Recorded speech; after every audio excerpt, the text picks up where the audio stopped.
Shalom. Jemaat yang dikasihi Tuhan kita Yesus Kristus, marilah kita persiapkan, kita satukan hati dan pikiran kita untuk memasuki ibadah penyembahan kepada Tuhan. Kita saat teduh sejenak.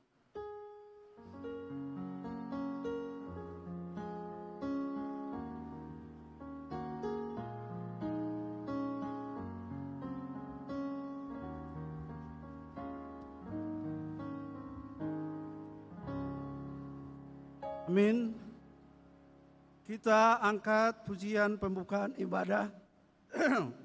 Kita bernyanyi dari Kidung Jemaat nomor 5, ayat 1, ayat 3, dan ayat 6.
Dalam nama Allah Bapa dan nama anaknya Tuhan Yesus Kristus dan nama Roh Kudus, Halik langit dan bumi.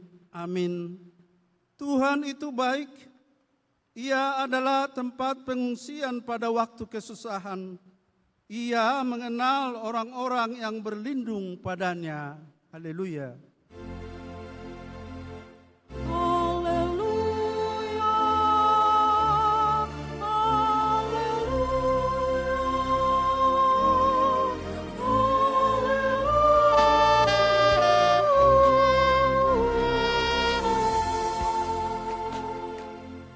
Kita berdoa. Ya Tuhan Allah yang Maha Kuasa, yang Maha Mulia dan benar, Engkau merendahkan orang yang tinggi hati dan meninggikan orang yang rendah hati. Karena itu, kami mohon kepadamu, bimbinglah kami agar kami jangan melawan kehendak-Mu dan jangan tinggi hati. Akan tetapi pimpinlah kami dengan Roh-Mu yang kudus, agar kami senantiasa rendah hati, lemah lembut dan baik hati terhadap semua orang, karena anak-Mu, Tuhan Yesus Kristus Tuhan kami. Amin. Untuk menyambut pembacaan firman, kita angkat pujian, kita bernyanyi dari pelengkap Kidung Jemaat nomor 164, ayat 1 dan ayat 3.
Firman Tuhan yang menjadi epistel dalam minggu ke-12 setelah Trinitatis hari ini terambil dari kitab Amos pasalnya yang kelima ayat 24 sampai dengan ayat 27. Kita membacanya secara responsoria dan nanti di ayat yang terakhir ayat ke-27 kita membacanya secara bersama-sama. Demikian firman Tuhan. Tetapi biarlah keadilan bergulung-gulung seperti air dan kebenaran seperti sungai yang selalu mengalir. Apakah kamu mempersembahkan kepadaku korban sembelihan dan korban sajian selama 40 tahun di padang gurun itu, hai kaum Israel? Kamu akan mengangkat sakut rajamu dan kewan dewa bintangmu patung-patungmu yang telah kamu buat bagimu itu, dan aku akan membawa kamu ke dalam pembuangan jauh ke seberang Damsyik, firman Tuhan yang namanya Allah semesta alam. Demikian firman Tuhan. Berbahagialah setiap orang yang mendengar firman Allah, yang menghayati serta mengamalkannya. Amin. Untuk menyambut pengakuan dosa, kita angkat pujian. Kita bernyanyi dari Kidung Jemaat nomor 26, ayat 1 sampai dengan 2.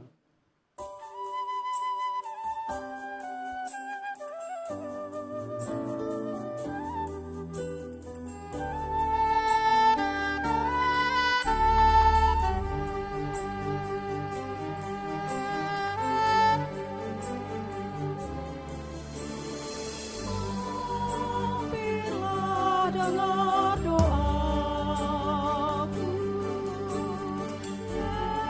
Yesus padaku.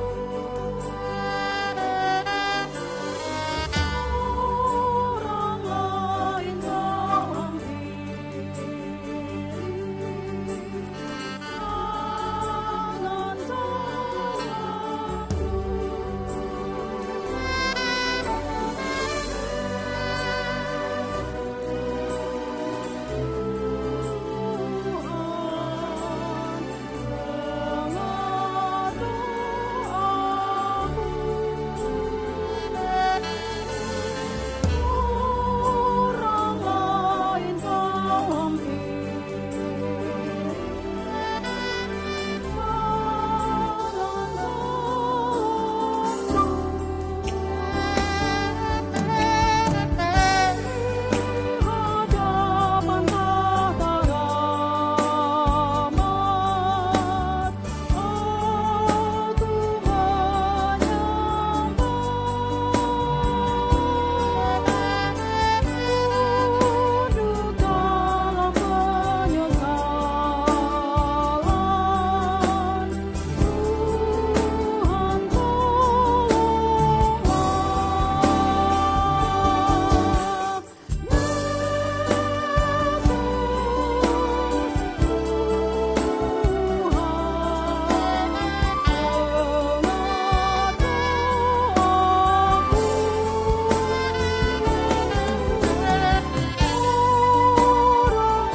jangan salahku.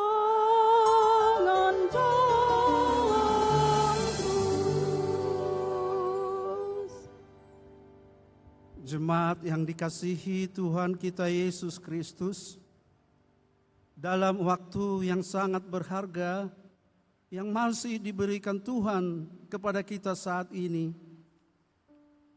layaklah kita mengingat kembali, merenungkan, menggumulkan, menyesali, dan memohon keampunan atas segala dosa dan pelanggaran kita di hadapan Tuhan.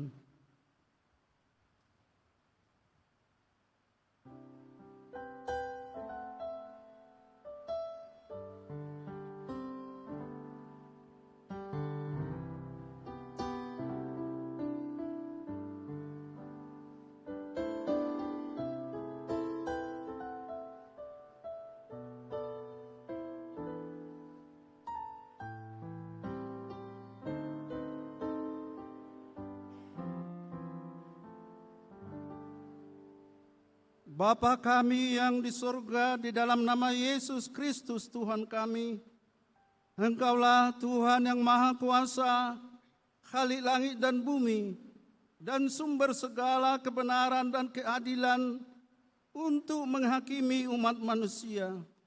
Kami datang bersembah sujud di hadapan-Mu untuk menyesali dosa dan kejahatan kami, karena perbuatan dan pikiran kami yang melanggar hukum-Mu.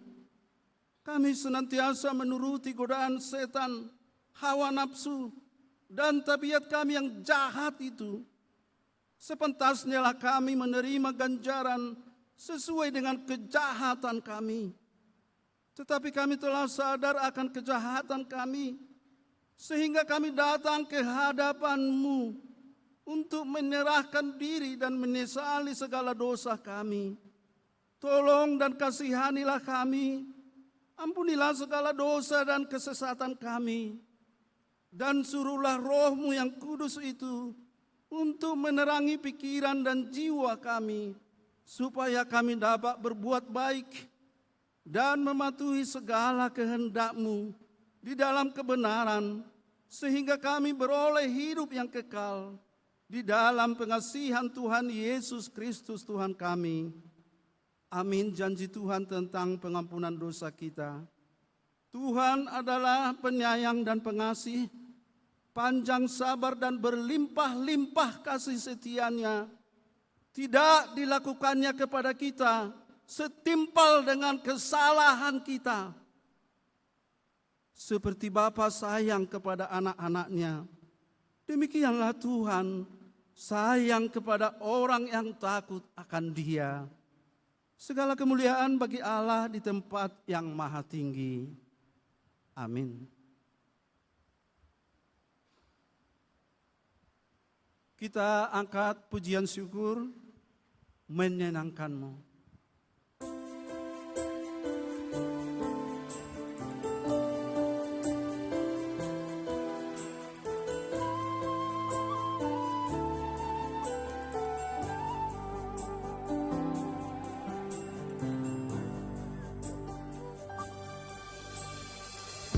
Tuhan, ku mau menyenangkan-Mu. Tuhan, bentuk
Firman Tuhan yang menjadi petunjuk hidup baru dalam minggu ke-12 setelah Trinitatis hari ini terambil dari Injil Yohanes pasalnya yang ke-8 ayat 31b sampai dengan ayat 32.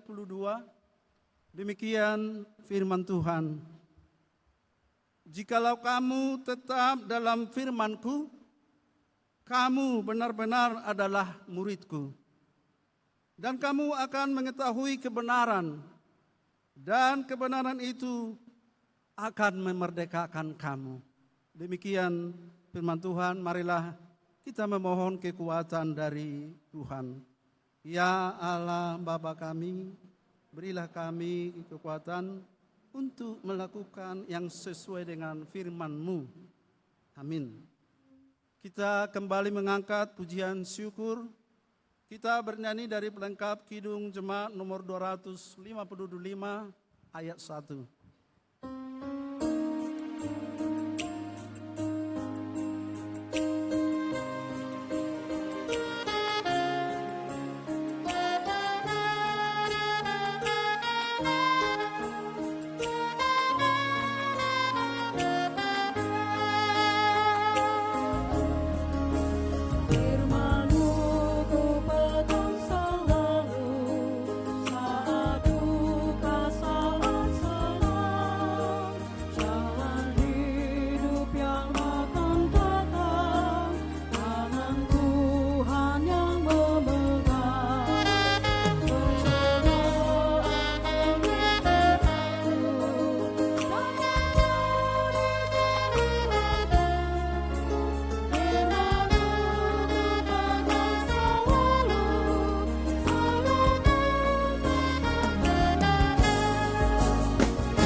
Marilah kita bersaksi, mengikrarkan pengakuan iman kita bersama jemaat pada segala abad di seluruh dunia ini.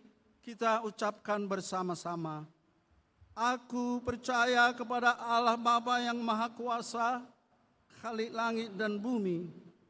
Aku percaya kepada Yesus Kristus, anaknya yang tunggal Tuhan kita, yang dikandung daripada Roh Kudus, lahir dari anak darah Maria, yang menderita di bawah pemerintahan Pontius Pilatus, disalibkan, mati dan dikuburkan, turun ke dalam kerajaan maut, pada hari yang ketiga bangkit pula dari antara orang mati, naik ke surga, duduk di sebelah kanan Allah Bapa yang Maha Kuasa, dan akan datang dari sana untuk menghakimi orang yang hidup dan yang mati. Aku percaya kepada Roh Kudus, gereja yang kudus dan am, persekutuan orang kudus, pengampunan dosa, kebangkitan daging, dan hidup yang kekal. Amin. Untuk menyambut sabda Tuhan yang disampaikan oleh hambanya, kita angkat pujian. Kita bernyanyi dari Kidung Jemaat nomor 14 ayat 1 sampai dengan 3. Oh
damai sejahtera dari Allah Bapa yang melampaui segala akal dan pikiran.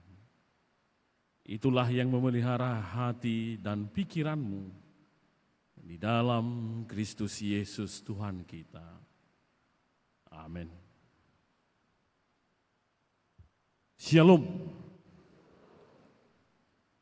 Selamat malam Bapak Ibu Saudara terkasih. Selamat hari Minggu buat kita semua. Firman Tuhan berita sukacita dalam ibadah Minggu malam hari ini terambil dari Efesus pasal 4 ayat 7 sampai dengan ayat 16.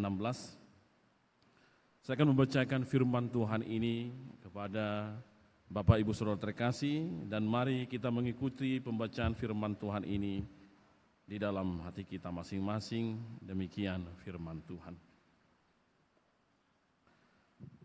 Tetapi kepada kita masing-masing telah diberikan anugerah menurut ukuran pemberian Kristus.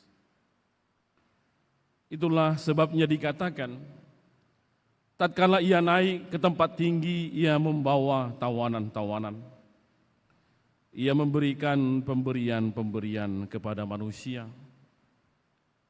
Bukankah ia telah naik? Berarti bahwa ia telah turun ke bagian bumi yang paling bawah. Ia yang telah turun, ia juga yang telah naik jauh lebih tinggi daripada semua langit untuk memenuhi segala sesuatu. Dialah yang memberikan baik rasul-rasul maupun nabi-nabi, baik pemberita-pemberita Injil maupun gembala-gembala dan pengajar-pengajar, untuk memperlengkapi orang-orang kudus bagi pekerjaan pelayanan, bagi pembangunan tubuh Kristus, sampai kita semua telah mencapai kesatuan iman dan pengetahuan yang benar tentang Anak Allah, kedewasaan penuh, dan tingkat pertumbuhan yang sesuai dengan kepenuhan Kristus. Sehingga kita bukan lagi anak-anak yang diombang-ambingkan oleh berbagai angin pengajaran, oleh permainan palsu manusia dalam kelicikan mereka yang menyesatkan. Sebaliknya, dengan teguh berpegang kepada kebenaran di dalam kasih, kita bertumbuh di dalam segala hal ke arah Dia, Kristus yang adalah kepala. Dari Dialah seluruh tubuh yang rapi tersusun dan diikat menjadi satu oleh semua sendi yang menopangnya, menerima pertumbuhannya sesuai dengan kadar pekerjaan tiap-tiap anggota dan membangun dirinya dalam kasih. Demikian firman Tuhan. Bapak Saudara terkasih, membuka firman Tuhan hari ini, saya ingin berbagi kabar sukacita tentang kisah seseorang yang menginspirasi kita semua di dalam hidup kita. Bapak Ibu Saudara terkasih, mungkin di antara kita pernah mendengar nama Jose Alberto atau Mujica Cordano yang dipanggil sebutan Pepe. Apakah Bapak Ibu pernah mendengarkan nama ini? Belum pernah? Boleh cek nanti di Google ya, atau di AI ChatGPT. Dia adalah mantan presiden Uruguay periode 2010 sampai 2015. Apa yang menarik dengan Jose?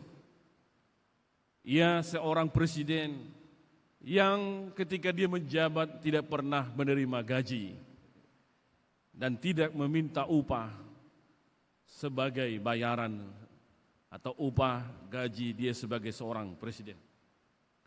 Selama dia presiden, dia menyumbangkan seluruh gajinya, hampir 90%, dan hanya 10% yang dia pakai hanya untuk mencukupi kehidupan dia dan istrinya dengan makanan yang secukupnya. Dan yang luar biasa, jumlah gaji yang dia sumbangkan selama dia menjabat presiden sejumlah 12.000 US dollar. Dan bahkan sampai dia pensiun, dan gaji pensiunnya pun dia tidak pernah minta. Pertanyaannya, kemana gaji yang dia tidak terima? Dan apa tujuan dari Alberto melakukan hal itu semua? Sederhana, Alberto melihat pergumulan bangsanya masih di dalam pergumulan penderitaan, kemiskinan. Dia menyerahkan gajinya untuk disumbangkan kepada masyarakat dan rakyat Uruguay yang tidak bisa hidup karena kemiskinan. Dan bahkan dia menyumbangkan gaji pensiunnya kepada mereka, anak-anak yang tidak mendapatkan hidup yang layak karena tidak memiliki orang tua, keluarga, dan bahkan saudara. Bapak Saudara terkasih, masih adakah orang seperti ini? Masih adakah orang, bahkan mungkin kita sebagai orang Kristen, yang memiliki sikap keteguhan hati dan kebenaran seperti ini dalam hidupnya? Ini menjadi tantangan zaman pada saat ini, ketika era ini atau masa ini dihidupi oleh generasi X, oleh generasi Alpha, di mana generasi-generasi yang lahir saat ini, generasi yang hidup di dunia internet, dunia digitalisasi, di mana keseluruhan aktivitas kita hidup dengan teknologi yang super canggih. Bapak Saudara terkasih, ada seorang peneliti dengan membuat sebuah bangunan kaca yang dia sebut ruang tempat bertanam, seperti ruang biosfer yang menyerupai dunia ini, hanya saja ditutupi oleh kaca. Artinya di dalam ruangan ini dia mencoba meneliti, menanam tanaman tanpa tersentuh dengan pengaruh cuaca di sekitarnya karena ditutup oleh kaca dan dilindungi dari apa kehidupan di luar ruangan yang penuh dengan kaca ini. Dan ternyata ketika dia meneliti ini, dia melihat tanaman yang bertumbuh di sana begitu cepat, bertambah besar, dan bahkan pohon-pohon yang dia tanam begitu cepat tinggi, melebihi pohon-pohon yang ditanam di waktu yang sama dengan pohon yang ditanam di luar dari rumah kaca ini, di mana cuaca yang diatur sekian rupa dan sekian ukuran sehingga tanaman yang tumbuh di ruang kaca biosfer ini begitu terlihat subur. Tetapi keanehan timbul ketika tiba-tiba peneliti melihat pohon-pohon yang tinggi itu tiba-tiba roboh. Pohon-pohon yang ditanam di rumah kaca biosfer itu tiba-tiba tumbang. Dan ternyata dari jawaban yang dia temukan dari penelitian ini, pohon-pohon yang cepat tinggi di rumah kaca biosfer ini begitu gampang tumbang justru karena tanaman yang berada di ruang biosfer ini tidak pernah menghadapi angin, hujan, dan badai. Ternyata pohon-pohon yang begitu cepat tumbuh itu karena tidak ada dan tidak pernah menghadapi kekuatan angin, maka akar yang bertumbuh di rumah kaca biosfer ini tidak kuat.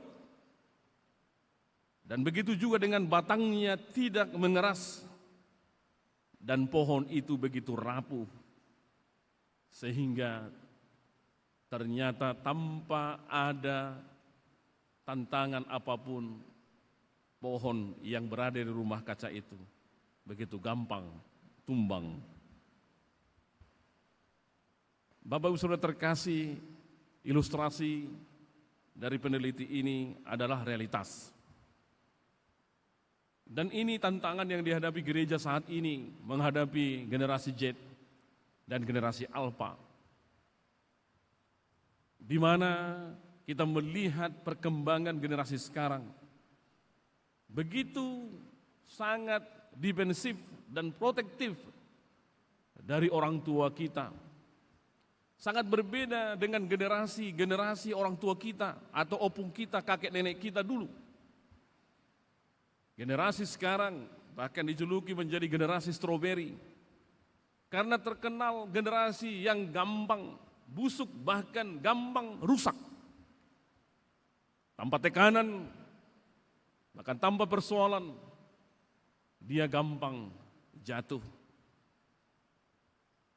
Ketika kita melihat pergumulan yang kita hadapi saat ini, begitu banyak yang membawa generasi Z dan generasi Alpha tergoda dengan kondisi zaman saat ini, bahkan membuat generasi kita larut di dalam kehidupan kita. Kami sebagai salah satu tim peneliti di Litbang HKBP, hampir 80% generasi Z dan generasi Alpha saat ini, semuanya mulai tingkat SMP, bahkan SD sebagian, anak-anak SMA, anak-anak kuliah, dan yang sudah bekerja, 80% terkait dengan korban game online, judi online, dan pinjaman online. Dan yang paling mengerikan dampak dari tiga hal ini, banyak di antara mereka yang tidak satu dua, yang bahkan bunuh diri, bahkan tak bisa menghadapi tantangan ini, dan mengarahkan masalah ini kepada orang tuanya dan pihak keluarga dan pihak luar dari dirinya.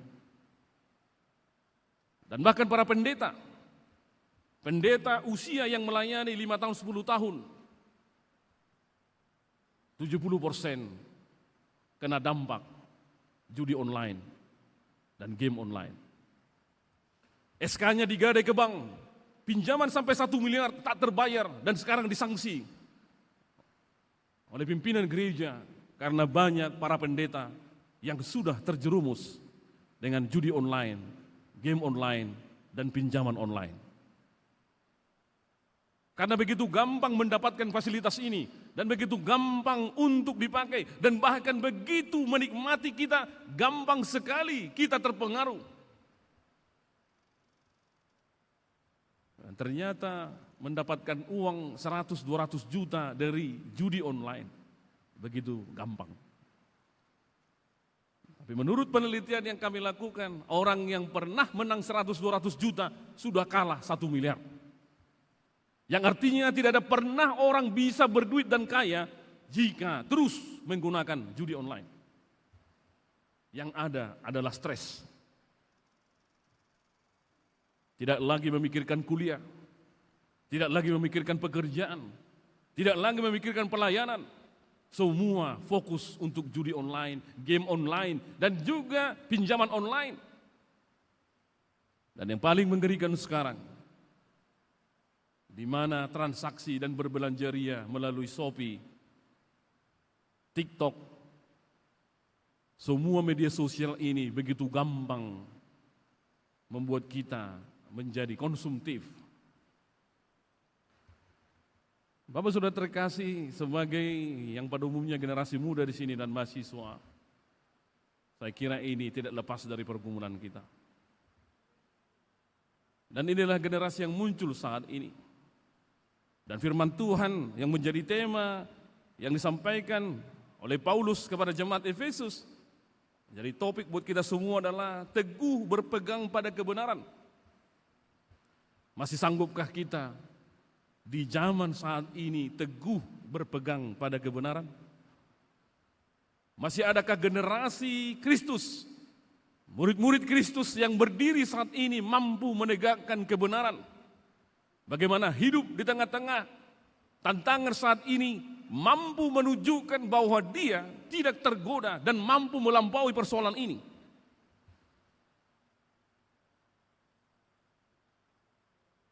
Ketika kita melihat persoalan ini disampaikan ke lembaga pendidikan sekolah, guru-guru juga angkat tangan dan menyerah. Ketika orang tua mengadu kepada keluarga juga menyerah.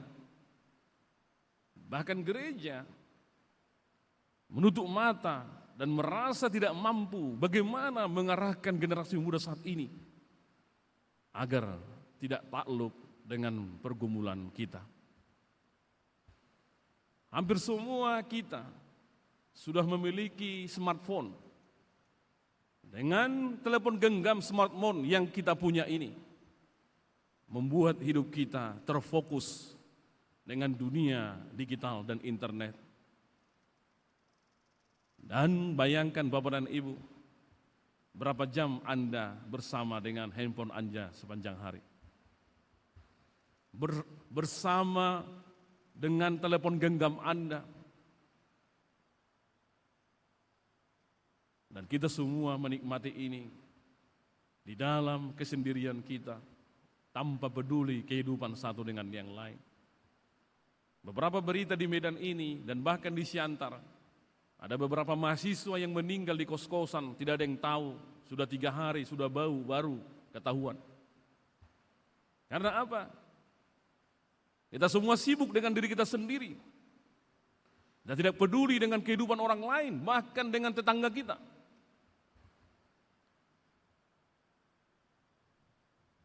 Benar apa yang dikatakan oleh Karl Marx. Ketika Karl Marx mengkritik dalam tanda kutip agama-agama gereja, dia mengatakan agama adalah candu, gereja adalah candu. Apa yang dimaksud dengan candu? Orang-orang di Tiongkok, di Cina dulu memakai istilah candu dengan mengkonsumsi opium yang diproduksi oleh satu tanaman yang jika opium ini dibakar, maka dia bisa menenangkan pikirannya. Dia rasanya tenang, apapun masalahnya, dia bisa merasakan ketenangan, kenyamanan sendiri. Di kenyataan hidup kita sekarang, di dunia remaja pemuda saat ini, lebih tepatnya nyimeng atau ganja, mengisap ganja, dan bahkan lebih dalam adalah narkoba. Orang-orang muda memilih ganja dan narkoba untuk menyenangkan hatinya dan menenangkan dirinya di dalam menjawab persoalan dalam dirinya. Yang terjadi adalah merusak hidupnya. Yang terjadi adalah membunuh dirinya. Kenapa dikatakan gereja tanda kutip di sini menjadi candu? Karena banyak gereja saat ini tidak memberi solusi, hanya membuat jemaatnya merasa tenang sejenak ketika dia memuji Tuhan dan menangis. Habis itu pulang gereja kembali ke ganja, kembali berjudi, kembali narkoba, kembali korupsi. Dan pertanyaan, apakah masih ada yang berpegang teguh kepada kebenaran? Apakah masih ada generasi muda yang menjadi contoh teladan, menjadi perlawanan atas tantangan saat ini?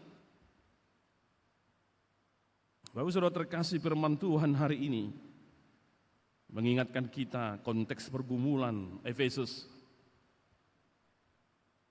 Efesus, firman Tuhan yang kita baca hari ini adalah jemaat yang mengalami hal yang sama, tidak jauh berbeda dengan pergumulan kita saat ini. Rasul Paulus dari penjara menuliskan surat ini kepada jemaat di Efesus sekitar tahun 61 Masehi setelah Yesus lahir. Disampaikan melalui Tikhikus kepada jemaat di Efesus dan gereja lain di Asia Kecil.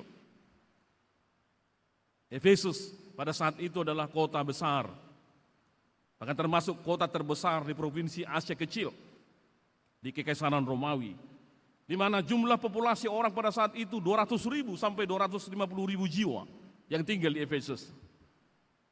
Dan bahkan satu tempat yang terkenal di Efesus adalah letak sebuah tempat di mana pusat pemujaan Artemis, ada kuil Artemis yang sangat padat dijumpai dan dikunjungi oleh banyak orang di Efesus, menyembah dewa Artemis. Dan ini menjadi salah satu 7 keajaiban dunia kuno saat ini. Di mana di Efesus, walaupun Paulus sudah lama menyampaikan kabar baik dan membawa orang percaya, orang Kristen di sana mengikut Kristus, tetapi pusat penyembahan berhala dan praktek sihir masih banyak dijumpai. Dan pada saat itu, profesi orang pada saat itu di Efesus rata-rata banyak menjadi pebisnis atau bisnismen, menjadi pusat perdagangan. Dengan pusat perdagangan, Efesus menjadi perjumpaan beragam budaya di tempat itu. Banyak orang dari berbagai bangsa datang ke Efesus dengan segala latar belakang budaya, berbagai aliran berpikir. Kalau saat ini kita katakan aliran filsafat, dengan segala pengetahuan mereka dan kepercayaan mereka. Dan yang menarik, di Efesus ternyata sudah banyak orang Kristen non-Yahudi. Kita tahu bersama pergumulan dari Paulus bersama murid-murid Tuhan Yesus pada saat itu adalah di mana murid-murid ke-12 murid Yesus mengatakan bahwa kabar baik itu harus pertama sekali disampaikan kepada orang Yahudi. Orang Yahudi yang menolak dan tidak menerima Yesus sebagai Mesias dan Juru Selamat. Tetapi Paulus, dia salah satu dari antara pengikut Kristus yang mengatakan bahwa kabar baik ini juga harus sampai kepada orang non-Yahudi. Dan inilah letak persoalan jemaat di Efesus, di mana orang-orang Kristen Yahudi merasa lebih benar dan merasa lebih layak dan lebih tahu atas kebenaran dan hidup yang benar dibanding dengan orang-orang Kristen non-Yahudi. Akhirnya terjadi perdebatan. Perdebatan di mana sesungguhnya kebenaran yang harus diikuti dan bagaimana kebenaran Kristus dihidupi dan disaksikan. Bapak Saudara terkasih, pengalaman ini juga kita hadapi saat ini di Kota Medan. Di Kota Medan ini kita tahu bersama tidak lagi hanya orang Batak atau suku Batak yang tinggal di Medan, walaupun kita dikenal sebagai basis orang Batak di Sumatera Utara. Dan Medan bukan lagi menjadi agama mayoritas Kristen. Dan di Medan ini juga sama, banyak orang yang datang ke Medan bukan hanya untuk kuliah dan belajar, tapi juga untuk berbisnis dan berdagang dan menjadi saudagar.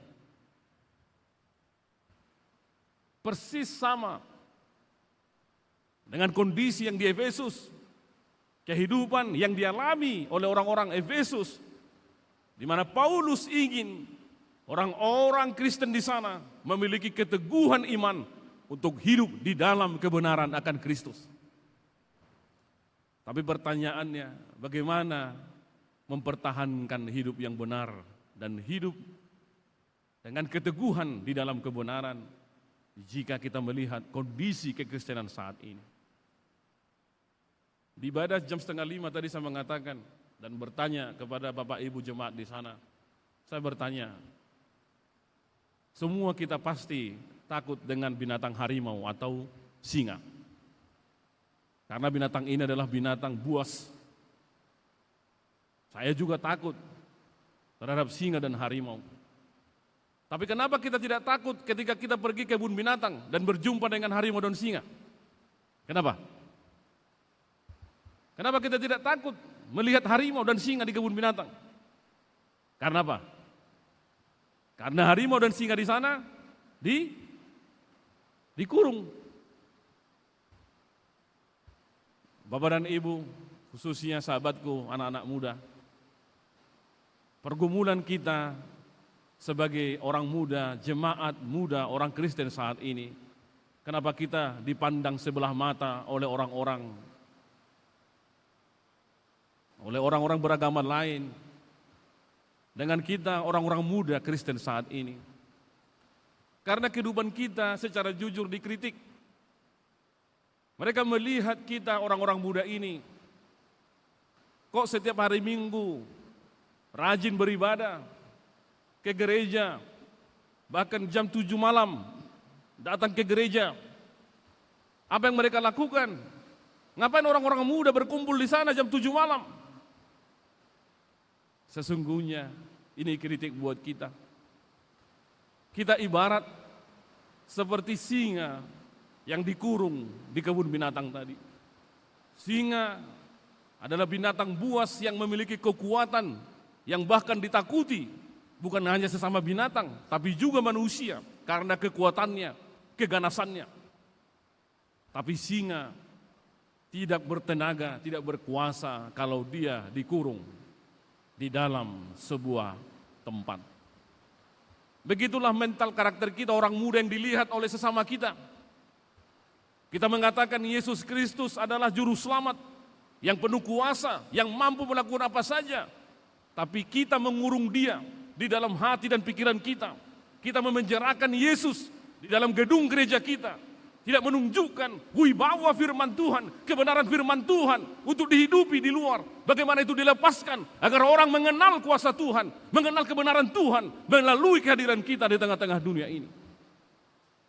Harusnya setiap orang yang berhadapan dengan singa akan takut.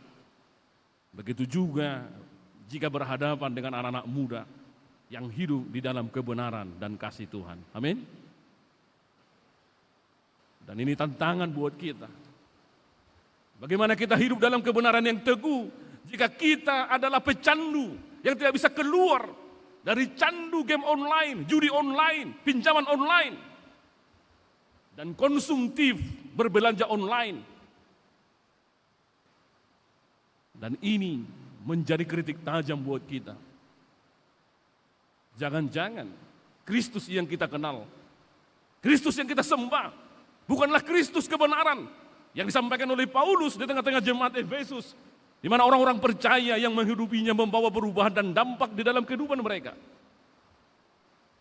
Membawa energi positif, membawa perubahan yang membangun, yang konstruktif, di mana anak orang-orang muda berkumpul, ada solusi dan jawaban, di mana orang-orang muda Kristen bersatu, membawa perubahan dan kekuatan baru. Hai orang-orang muda, kekuatanmu seperti singa. Tetapi jika kau adalah singa yang dirantai dan singa yang dikurung, kau bukanlah singa, tapi Anda hanyalah seekor bebek, seekor ayam yang tak berkutik, tak bisa melakukan apapun, yang siap untuk dipotong dan tidak memiliki perlawanan di dalam kehidupan ini. Bapak Saudara terkasih, jika seorang presiden saja Uruguay mampu melawan arus melihat kehidupan para presiden yang begitu glamor, tapi dia memilih bahwa ada pemimpin negara yang tidak sama dengan pemimpin yang lain. Bahwa ada politisi yang tidak sama dengan politisi lain, yang harus membayar biaya kampanye, biaya dia berpolitik setelah menjabat, dan korupsi di mana-mana. Lihatlah orang-orang yang berdiri teguh untuk kebenaran. Dan itu bukan hanya satu dua. Mereka yang menyaksikan kebenaran firman Tuhan dalam hidupnya. Dia mampu melampaui persoalan-persoalan dalam hidupnya. Dia tidak larut dan jatuh dengan persoalan dalam hidupnya. Tapi dia mampu menjadi solusi dan jawaban atas persoalan hidupnya. Bapak dan Ibu Saudara terkasih, ini menjadi dilema buat generasi Z dan Alpha saat ini. Seorang guru besar mengatakan, saat Anda menyampaikan kebenaran di tengah-tengah generasi sekarang, maka Anda akan menemukan dua reaksi yang berbeda. Yang pertama, yang bijak akan merenung, yang bodoh akan tersinggung. Karena sulit meyakinkan lalat bahwa bunga lebih indah dari sampah. Ini menjadi refleksi dan renungan buat kita saat ini. Memang mendengarkan kebenaran sangat menyakitkan. Tapi pilihan apakah Anda lebah atau lalat? Dua insek yang kecil sama besarnya, tapi punya kebiasaan dan cara pandang berbeda. Lebah dia selalu dan hidup dan mau mencari yang harum dan manis.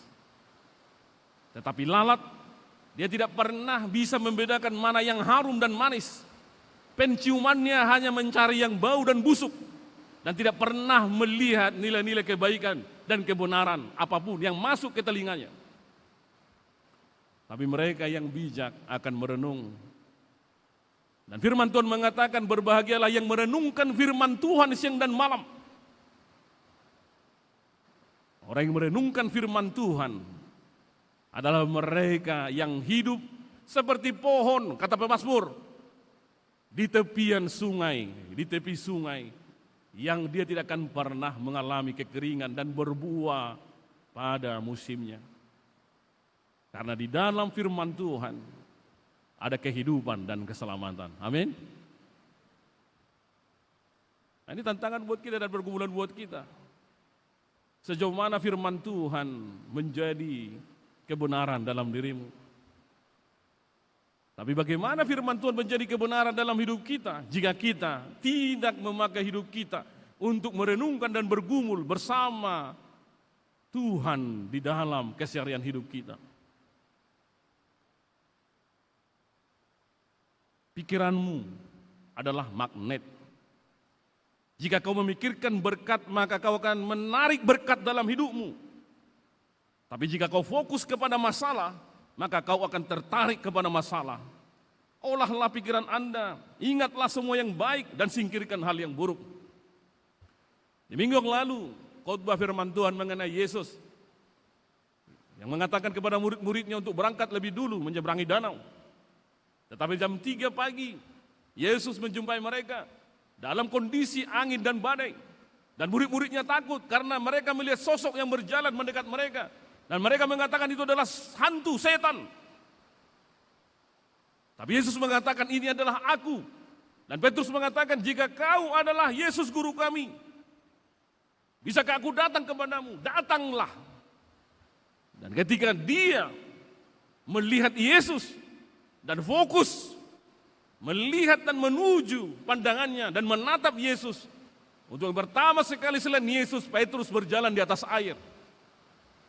Tetapi ketika dia berjalan beberapa langkah dan melihat ombak badai dan angin yang kencang, dia tiba-tiba tenggelam.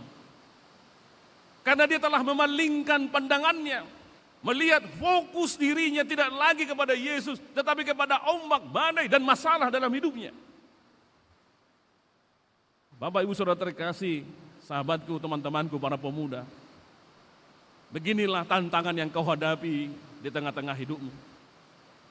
Jika engkau tidak fokus dan kembali melihat arah pandanganmu kepada Yesus, pada Kristus adalah kebenaran firman itu, maka kau akan tenggelam. Maka kau akan tenggelam.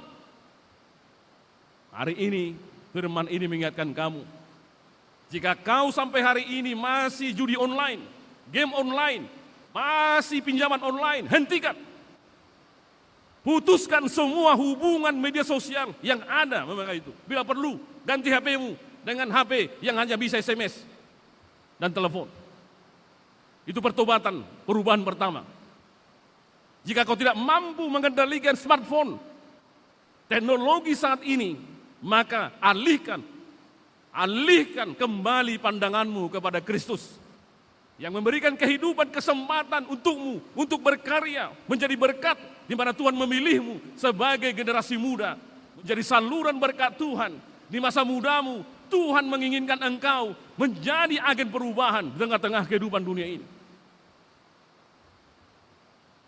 Tuhan memilihmu hidup saat ini bukanlah sia-sia, tapi Tuhan memilihmu karena Tuhan punya rencana untukmu. Setiap kita yang telah dipilih Tuhan, Tuhan punya rencana untuk hidupmu satu persatu. Bahwa Tuhan telah menanamkan talenta dan karunia seperti firman Tuhan ini katakan. Tuhan telah memberi kau kehidupan dengan talenta dan karunia yang Tuhan berikan, yang Tuhan ciptakan, kau segambar dengan Dia, agar talentamu itu, karuniamu itu, kau pakai menjadi pemberdayaan, membawa orang-orang di dunia ini untuk diselamatkan kepada kebenaran, damai, sejahtera, dan sukacita di dalam kerajaan Allah. Hidup kita singkat di dunia ini. Tidak ada yang tahu sampai kapan umur kita dan kapan akan berakhir dipanggil Tuhan. Tapi jawaban yang pasti yang akan kau berikan kepada Tuhan, selama Tuhan memberi kehidupan kepada saya, 1 menit pun tidak ada yang tidak berguna yang saya lakukan di dalam kehidupan saya selain memuliakan nama Tuhan. Amin. Dan Tuhan merindukan anak-anaknya untuk berubah, untuk bertobat. Dan itu alasannya Tuhan memanggilmu saat ini. Tuhan mencintaimu, Tuhan mengasihimu melalui gerejanya. Dia menginginkan kita berubah dan menjadi saluran berkat di tengah-tengah kehidupan. Ada pengalaman saya yang menarik, Bapak Ibu Saudara terkasih. Selama kuliah di Korea Selatan 7 tahun dalam program S2 dan S3, ada satu kampus di mana saya belajar di Korea Selatan mengingatkan saya mengenai firman Tuhan ini.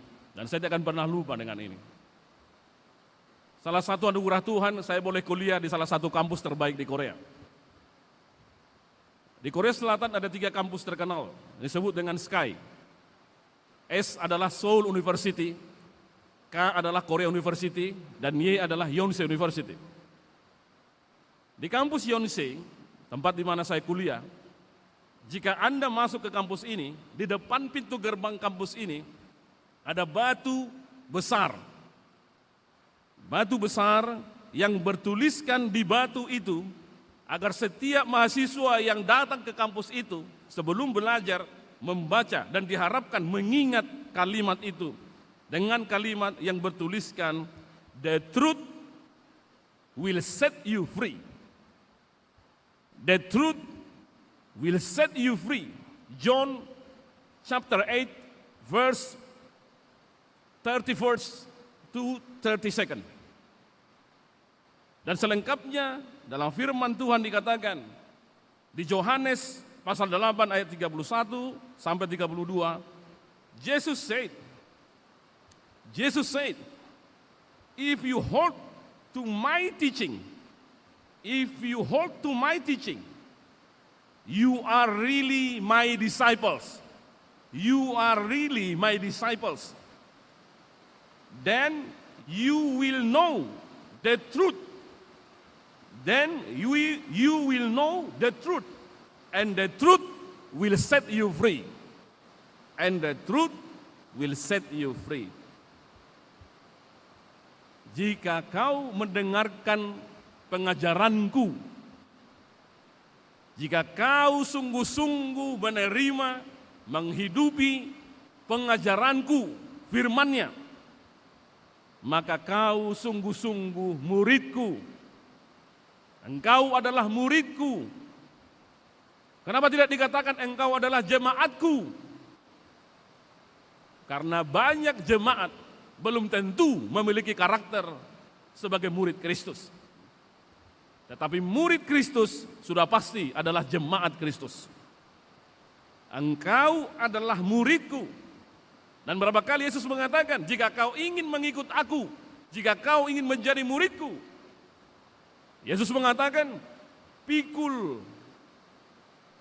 salib, pikul salibmu, dan sangkal dan menyangkal dirimu. Deny yourself. Makuti silang, maswadahud diri. Hanya itu saja yang diminta Yesus, dan Yesus tidak pernah memaksa kita untuk menjadi jemaatnya atau menjadi muridnya seperti agama lain. Tapi jika kau ingin mengikut aku, sekali lagi di Yohanes ini dikatakan, kau harus menerima dan percaya apa yang kuajarkan, apa yang kuhidupi, yaitu kebenaran firman-Nya. Maka kau akan benar-benar menjadi muridku. Then you will. Dan kemudian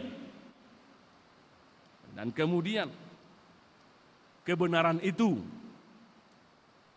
itu apa? Firman itu akan memerdekakan kamu,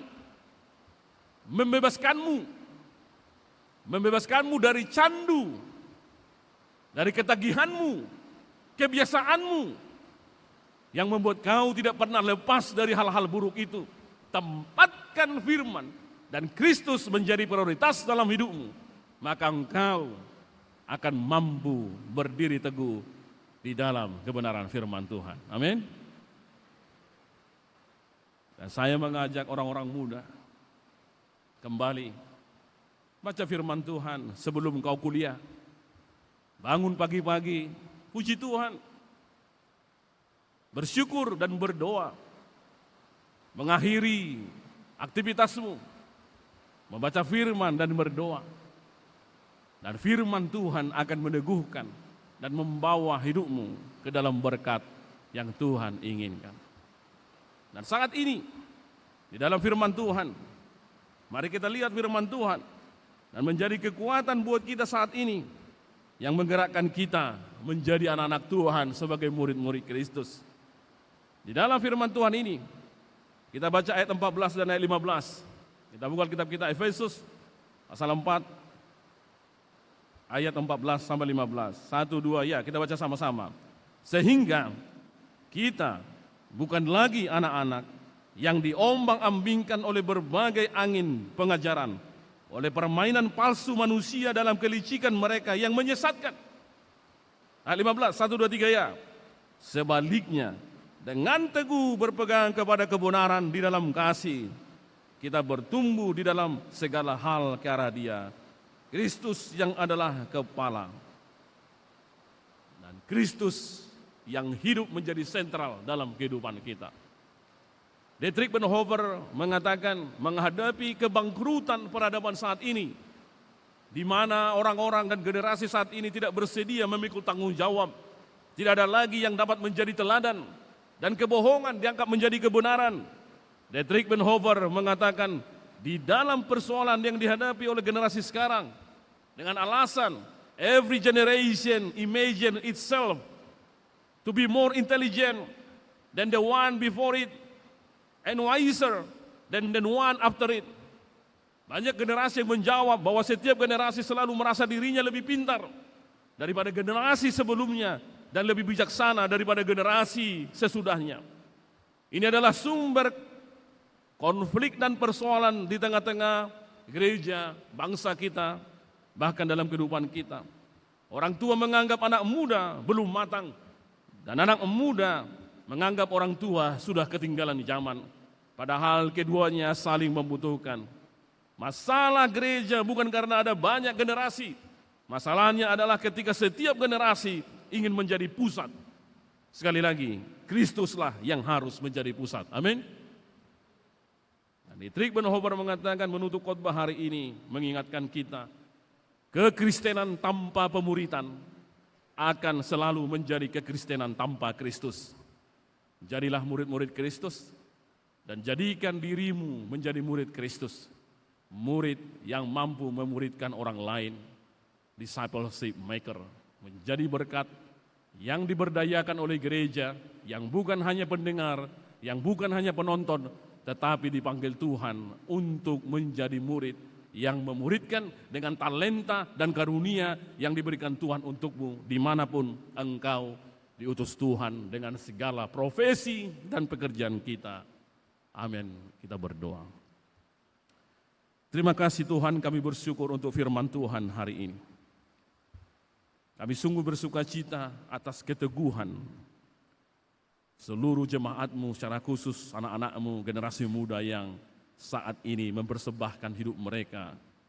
Mereka bersyukur memuji-Mu Tuhan dan menyerahkan hidup mereka sebagai persembahan yang hidup yang harus Engkau pakai dan utus di tengah-tengah dunia ini Tuhan. Biarlah mereka yang telah memberikan hatinya, hidupnya di ibadah malam hari ini, Engkau berkati kami Tuhan, Engkau urapi kami Tuhan dengan roh-Mu, agar kami sungguh-sungguh menjadi anak-anak Tuhan yang mampu hidup di dalam keteguhan akan iman kami, memegang kebenaran firman Tuhan dalam hidup kami. Biarlah hidup kami menjadi bait-Mu, bait Allah yang hidup di dalam kemurnian dan kekudusan. Dan kami akan menjaga hidup kami, tubuh kami ini menjadi tubuh Kristus di tengah-tengah kehidupan kami.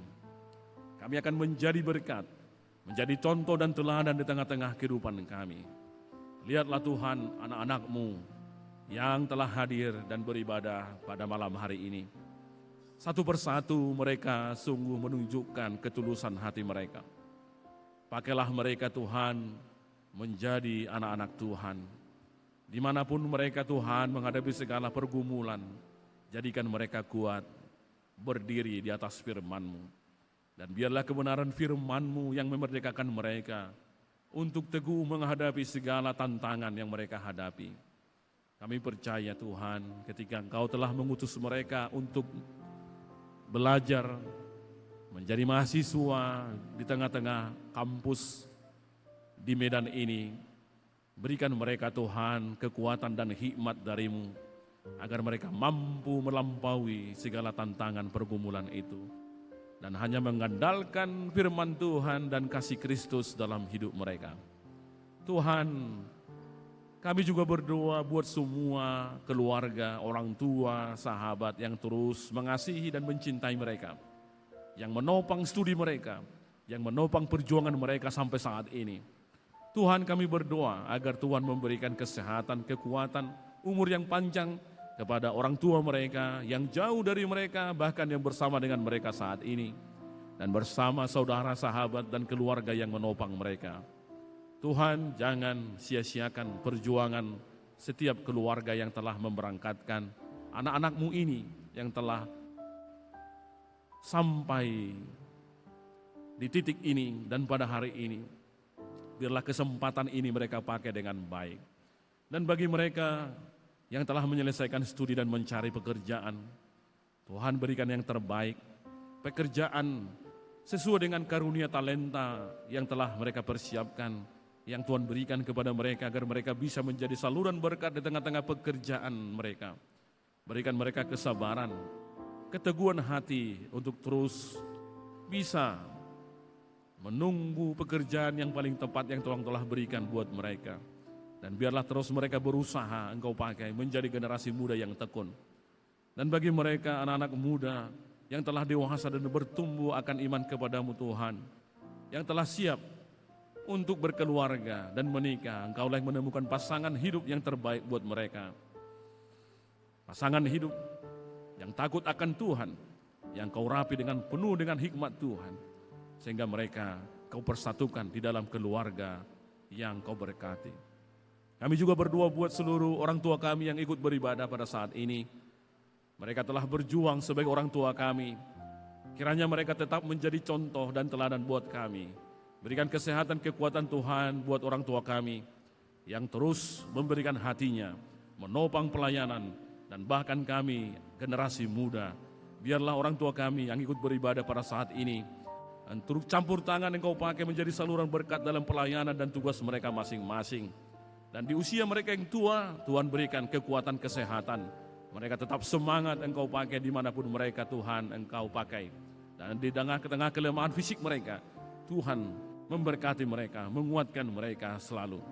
Tuhan, kami juga berdoa buat seluruh hamba-Mu yang melayani di gereja-Mu, di tempat ini bersama keluarga, bersama Bapak Ibu Majelis Amanginang Sintua kami yang melayani di sini.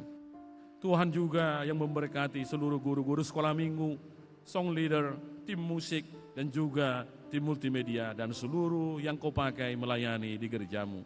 Berikan kesatuan hati dengan segala talenta karunia yang berbeda itu, mereka saling menopang sesuai dengan firman Tuhan hari ini. Engkau telah memberikan karya dan berkat di dalam segala keberbedaan dan keberagaman yang kami miliki, untuk satu dengan yang lain saling melayani dan menjadi saluran berkat Tuhan. Terima kasih Tuhan. Terimalah hidup kami ini menjadi persembahan yang hidup, dan pakailah kami menjadi saluran berkat-Mu. Kami berdoa dalam nama anak-Mu Tuhan Yesus Kristus, Tuhan dan Juru Selamat kami. Amin.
untuk menghantar kita memberi kurban persembahan kita. Marilah kita mendengar firman Tuhan yang tertulis dalam Injil Lukas pasal 6 ayat 38. Demikian firman Tuhan. Berilah dan kamu akan diberi suatu takaran yang baik, yang dipadatkan, yang diguncang, dan yang tumpah keluar akan dicurahkan ke dalam pangkuanmu. Sebab ukuran yang kamu pakai untuk mengukur akan diukurkan kepadamu. Demikian firman Tuhan.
Marilah kita berdoa untuk persembahan yang telah kita berikan.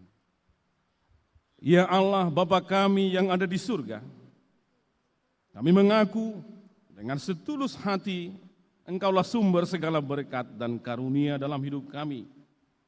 Di sini kami mempersembahkan kurban syukur kami kepadamu. Terimalah persembahan umat-Mu dan berkatilah menjadi alat kesaksian persekutuan dan pelayanan jemaat-Mu ini. Jadikanlah hidup kami persembahan yang berkenan kepadamu, dan pakailah hidup kami untuk turut menghadirkan tanda-tanda kerajaan-Mu, kasih, keadilan, damai sejahtera, dan sukacita. Bukalah hati kami oleh Roh Kudus-Mu, agar kami senantiasa mengucapkan syukur kepadamu, di dalam nama Yesus Kristus Tuhan kami. Amin.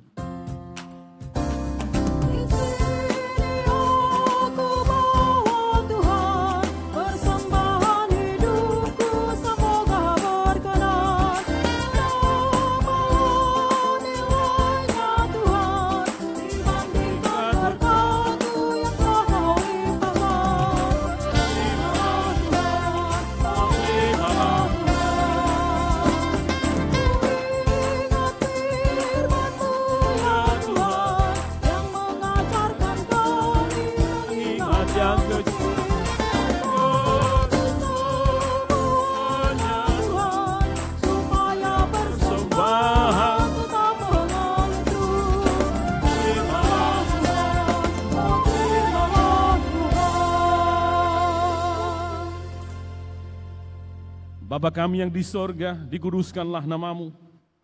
Datanglah kerajaan-Mu, jadilah kehendak-Mu di bumi seperti di surga. Berikanlah kami pada hari ini makanan kami yang secukupnya. Dan ampunilah kami akan kesalahan kami, seperti kami juga mengampuni orang yang bersalah kepada kami. Dan janganlah membawa kami ke dalam pencobaan, tetapi lepaskanlah kami dari yang jahat.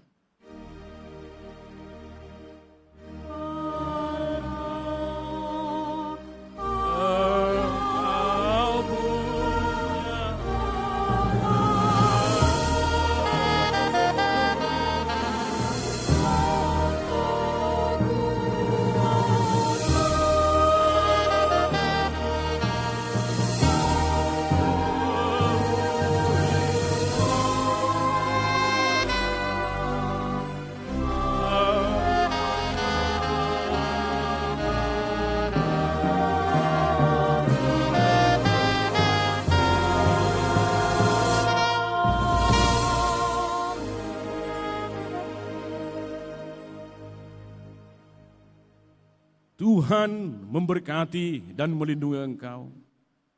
Tuhan menyinari engkau dengan wajah-Nya dan memberimu kasih karunia. Tuhan menghadapkan wajah-Nya kepadamu dan memberimu damai sejahtera.